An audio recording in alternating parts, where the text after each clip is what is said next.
السلام علیکم، welcome back to قصہ سار یوٹیوب چینل۔ قصہ سار میں دوبارہ خوش آمدید۔ میں ہوں آپ کی میزبان اتروبہ سماغ۔ میں آج آپ کے لیے لائی ہوں رمشا انصاری کا تحریر کردہ ناول قلب وفا، ایپیسوڈ نمبر 30۔ ایپیسوڈ کو شروع کرنے سے پہلے ہمارے چینل کو سبسکرائب، ویڈیو کو لائک اور بیل آئیکن بٹن دبانا مت بھولنا تاکہ آپ کو ہماری مزیدار کہانیاں نان سٹاپ ملتی رہیں۔ چلے اب چلتے ہیں ناول کی طرف۔ ماما پلیز، میں آپ کے کسی سوال کا جواب دہ نہیں ہوں۔ روشان نے صرف مجھے پسند تھی، لیکن ماہی سے میں محبت کرتا ہوں، اور دادا جان ماہی نے ٹھیک کہا ہے۔ اس گھر میں ماہی کا بھی اتنا ہی حصہ ہے جتنا روشانے کا ہے، کیونکہ ماہی بھی تایا ابو کی بیٹی ہے۔ وہ مہتاب بیگم کو جواب دے کر اب سعادت حسین کی طرف مڑ کر بول رہا تھا۔ اس کی بات سن سعادت حسین نے مفہومانہ نظروں سے شفقت کو دیکھا تھا، جن کے چہرے کے تفکرات، بڑے تاثرات نے سب کو مزید الجھا دیا تھا۔ شفقت، یہ کیا بول رہا ہے عمر؟ سعادت حسین نے سرد مہری سے پوچھا تو شفقت حسین چلتے ہوئے کٹہرے میں آ کھڑے ہوئے تھے۔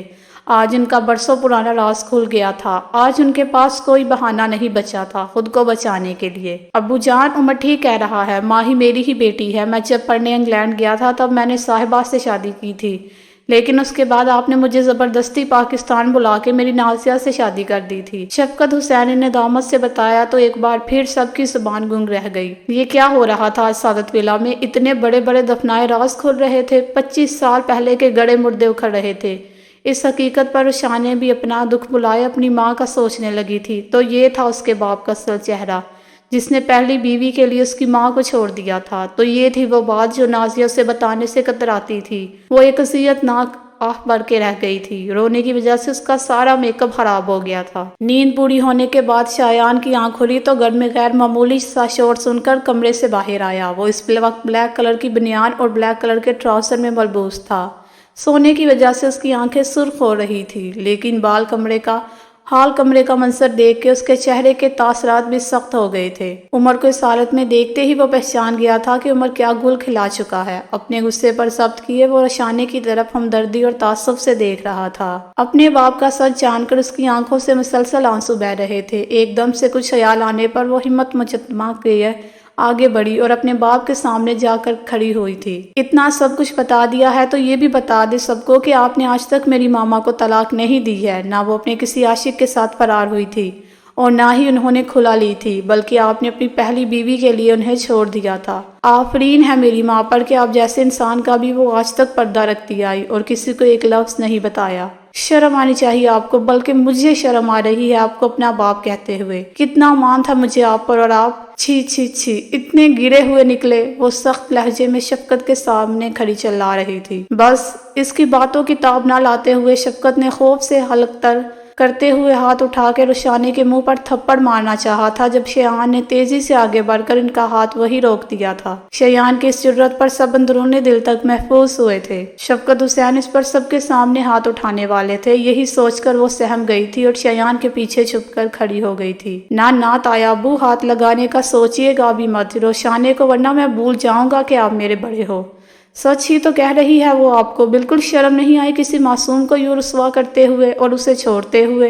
اس نے درشتگی سے کہتے شفقت حسین کا ہاتھ جھٹک دیا تھا۔ اور تم عمر صاحب، پہلی فرصت میں اپنی فیملی کو اٹھاؤ اور نکلو یہاں سے، ورنہ میں تمہارا وہ حشر کروں گا کہ تاریخ میں پھر لوگ کسی کو دھوکہ دینے سے پہلے عمر جہانگیر کا عبرتناک انجام یاد کریں گے۔ وہ غصے سے جڑے بینچتا شہادت کی انگلی اس کی طرف اٹھائے گہری سنجیدگی سے بولا تھا۔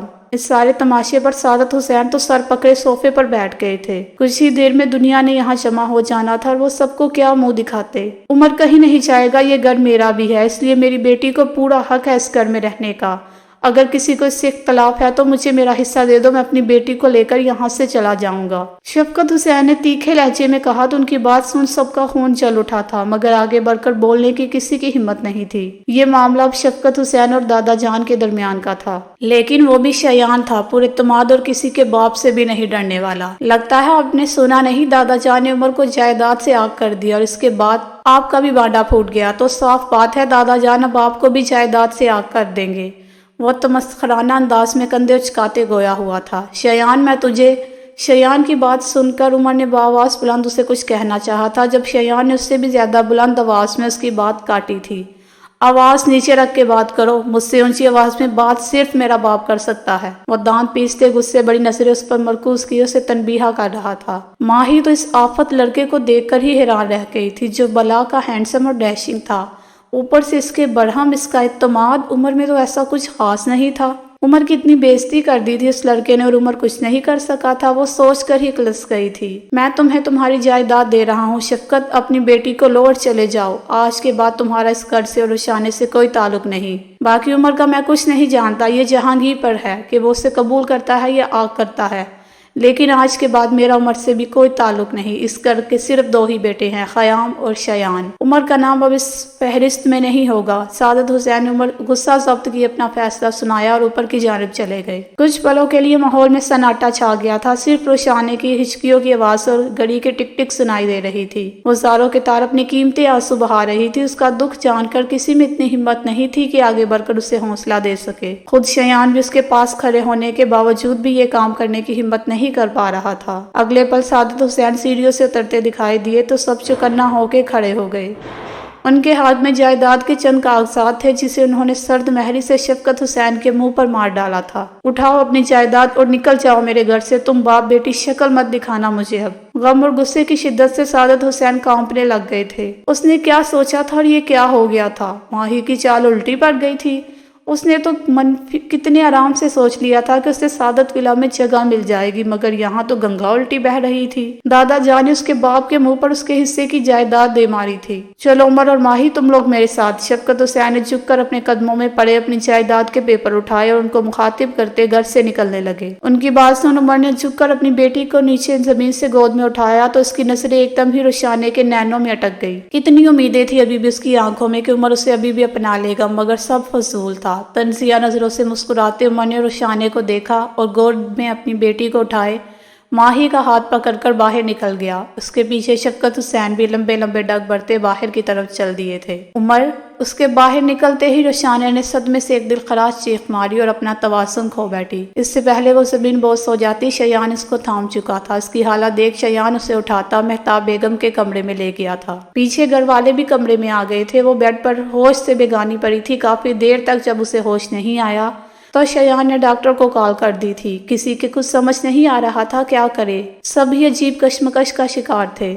عمر کے جاتے وقت مہتاب بیگم کی مامتا اپنی اولاد اور اپنی پوتی کے لیے تڑپ گئی تھی۔ وہ عمر کو روکنا چاہتی تھی لیکن سعادت حسین کے عمل پر یہ فعل انجام نہ دے سکی۔ وہ جانتی تھی اگر انہوں نے عمر کو روکا تو سعادت حسین ان کے منہ پر بھی تھوڑی سی جائیداد مار کر انہیں گھر سے نکال دیں گے۔ اس کے علاوہ صاحبہ کی دھوکہ بازی پر مہتاب بیگم کا دل اندر ہی اندر صاحبہ اور ماہی کو گالیوں سے نواز رہا تھا، جنہوں نے بہت ہوشیاری سے عمر کو پھنسا کر اسے سیڑھی کے طور پر استعمال کیا تھا۔ پیشنٹ کو کوئی گہرا صدمہ لگا ہے جس کی وجہ سے ان کا نروس بریک ڈاؤن ہو گیا ہے۔ آپ لوگ پریشان نہیں ہوئے، میں نے چند دوائیں لکھ دی ہیں اور انجیکشن لگا دیا ہے، تھوڑی دیر تک یہ ہوش میں آ جائیں گی۔ ڈاکٹر نے جہانگیر کے ہاتھ میں دوائیوں کا پرچہ تھمایا تو شیان ڈاکٹر کو باہر تک چھوڑنے چلا گیا۔ روشان نے بیڈ پر آنکھیں بند کیے سیدھی لیٹی تھی۔ شبنم نے آگے بڑھ کر اس کی جویلری اتار دی تھی۔ سعادت حسین بھی ایک دم خاموش ہوئے بیڈ کے سرہانے بیٹھے کچھ سوچنے لگے تھے۔ دادو اب کیا کریں، تھوڑی دیر میں سب مہمان آ جائیں گے، ہم کیا منہ دکھائیں گے سب کو؟ سعادت حسین کو گہری سوچ میں گم دیکھ خیام ان کے برابر میں بیٹھا تعصب سے پوچھ رہا تھا۔ اس کی بات سن کچھ منٹوں کے لیے